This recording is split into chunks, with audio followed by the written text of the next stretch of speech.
All right, it's Ron Goodall, FightHype.com. I'm here with two-time national champion Asaan Jenkins. What's going on? What's good? I see you're getting some good work.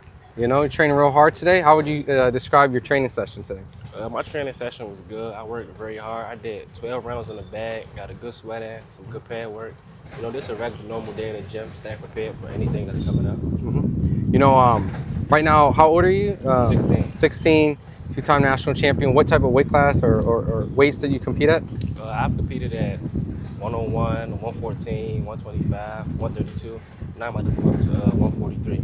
Woo. Okay, so at a certain point, if you did turn pro, right, what would you assume? Would you be like a 154 middleweight, I welterweight? feel like I'd be somewhere in the 130s, 130, 135. Okay, Yeah. all right.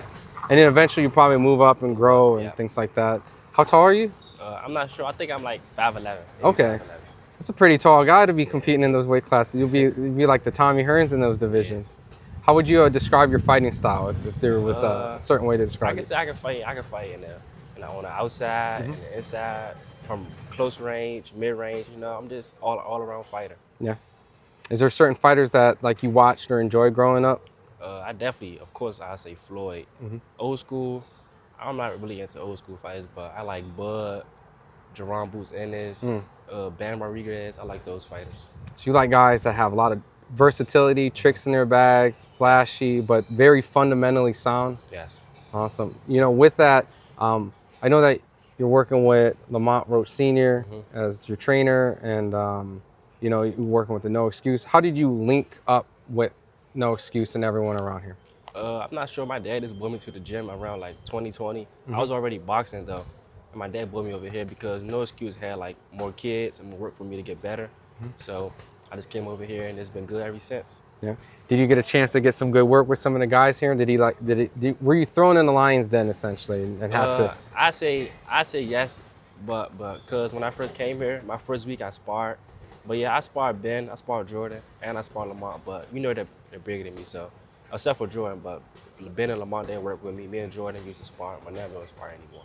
What's that experience like to work with Jordan and Lamont and Ben? They're all three professional fighters. I know one is a world champion who's coming off of a very controversial draw, and people debate if he won against Gervonta Tank Davis. Just what was that overall experience like? It's really a great experience because number one, they're teaching me, like, they're giving me different styles I haven't seen, and of course they're like helping me get better. They're not going extremely hard, but they're showing me like, yeah, you gotta work on this, work on that, and they're hitting me. They're not hitting me too hard, but they're hitting me to show me what I need to work on. With that, is there a huge difference in the way you work with them? Do they give you kind of that professional fight, and then you go to the amateurs, you do the amateur style? Definitely. What's so different between the two? I feel like their shots are more calculated. The pace is a little slower, and the speed and the power to hit. Of course, it's a lot of different things. In the amateurs, it's a more faster speed. You gotta throw a lot of punches, stuff like that. I know that Lamont was originally supposed to, or been rumored to potentially do a rematch with Tank, which fell through. And I know that the news of the Jake Paul and Tank Davis has been materialized. What do you think? I guess people are torn about the feelings about it. I'm a little upset because we was in Florida in camp. We was getting prepared. Lamont was working extremely hard. He was definitely ready for the rematch. And I feel like if Tank had something lined up with Jake Paul, he should at least rematch Lamont first and then go on with things about Jake Paul. But, it's business.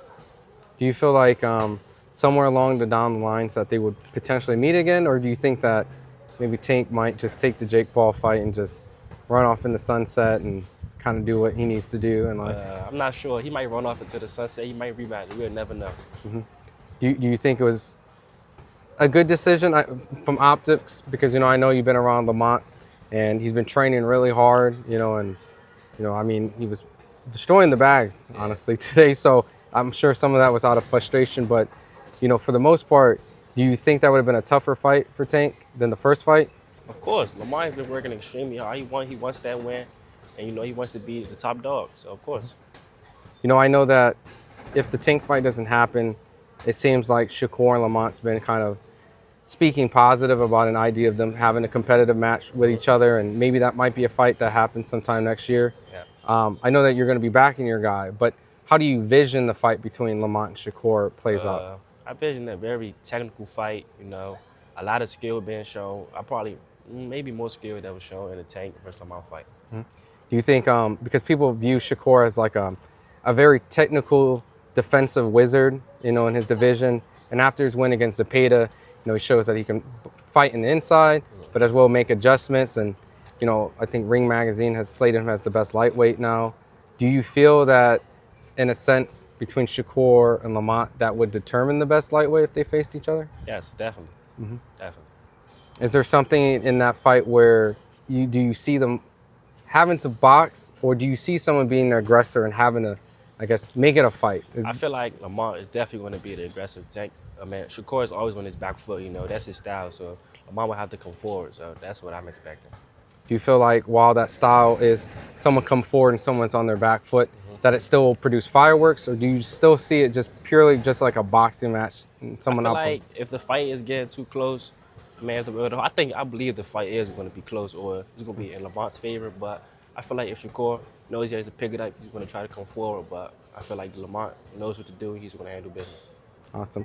Getting back to you, I mean, what is your overall aspirations? Do you see yourself attempting to go to the Olympics? Your age, does it make the cutoff, or do you want to just turn pro after a certain point and just kind of do what everyone else does in the gym? I think my age does make the cutoff, but I'll definitely be like one of the youngest to go to the Olympics, because I graduate in 2027, Olympics is 2028.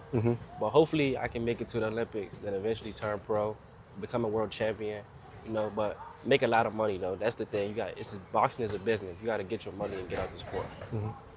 Do you feel if you were presented some of these exhibitions somewhere down the line that would be something you'd be considered, or would you try to do the legacy fights and then do the exhibitions at the end? Yeah, not gonna lie.